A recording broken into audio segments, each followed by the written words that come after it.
প্রধান উপদেষ্টা ও তারেক রহমানের বৈঠক নিয়ে উপদেষ্টা পরিষদ সন্তুষ্ট।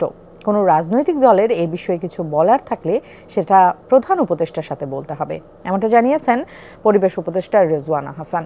ঈদের পর সচিবালয়ে প্রথম কার্যদিবসে সাংবাদিকদের তিনি বলেন, যে কোনো সমস্যারই সংলাপের মাধ্যমে সমাধান হয়। সড়ক পরিবহন ও বিদ্যুৎ উপদেষ্টা ফাউজুল কবির খান বলেন, এবার ঈদের আগে দুদিন ছুটি এবং ফিটনেসবিহীন গাড়ির জন্য ঈদে বাড়ি যাওয়ার পথে যানজট হয়েছে। এসব যানবাহনের বিরুদ্ধে কঠোর ব্যবস্থা গ্রহণের কথাও জানান উপদেষ্টা। আর মহিলা ও শিশু বিষয়ক উপদেষ্টা শারমিন এইচ মুর্শিদ জানান, নারী নির্যাতন দমনে সরকার দৃশ্যমান কিছু নীতিগত সিদ্ধান্ত নিতে যাচ্ছে। তার দাবি, এটা কার্যকর হলে দেশে নারী নির্যাতন কিছুটা হলেও কমবে। মৎস্য ও প্রাণী সম্পদ উপদেষ্টা ফরিদা আক্তার বলেন, এবছর রাজনৈতিক কোরবানি হয়নি, তাই ঈদে বড় গরু কম বিক্রি হয়েছে।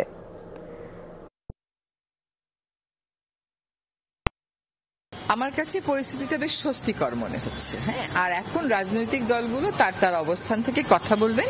রাজনৈতিক দলগুলো প্রধান উপদেষ্টার ব্যাপারে যদি কোনো কথা বলেন, এটা প্রধান উপদেষ্টার সাথেই ওনারা নিশ্চয়ই কথা বলবেন। আমাদের এখানে ওই যে ফিটনেসবিহীন গাড়ি অনেক আছে, এগুলো অনেকগুলো বিকল হয়ে রাস্তা বন্ধ করে দেয়। তো আমরা এই যে রমজানের কথা বিবেচনা করে এই ফিটনেসবিহীন গাড়ি এবং এই যে পুরনো গাড়ির বিরুদ্ধে করে না, কিন্তু এখন এটা পুরো দমে ব্যবস্থা নেওয়া হবে।